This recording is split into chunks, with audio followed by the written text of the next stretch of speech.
Yn ôl adroddiad diweddar gan iHealth UK a Specsavers, mae 32% o bobl rhwng 19 a 24 mlwydd oed heb gael prawf llygad yn y 2 flynedd diwethaf.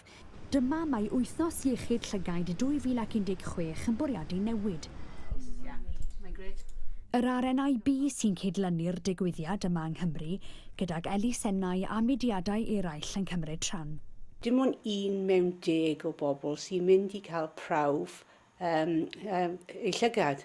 A ni'n gwybod fod rhyw 50% o pobl sy'n mynd yn dall, os oedden nhw wedi mynd i cael prawf llygad yn y dechrau, bydden nhw'n iawn heddi.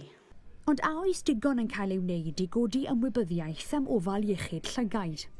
Does dim digon yn cael ei wneud. Ni'n feddwl bod dylai Llywodraeth a pawb sy'n gweithio yng Nghymru wneud yn siŵr fod iechyd Llygaid ar ben yr agenda i bawb. Wrth ymateb, bydd dywedodd llefarydd ar ran Llywodraeth Cymru ei bod yn gweithio drwy gydol y flwyddyn i hyrwyddo iechyd Llygaid da, a'n annog pobl i fynd at eu hoptegydd os yw eu Llygaid yn goch neu'n boenus. Fydd yr Wythnos Iechyd Llygaid yn parhau tan ddydd Sul y 5 ar 20 o Fedi.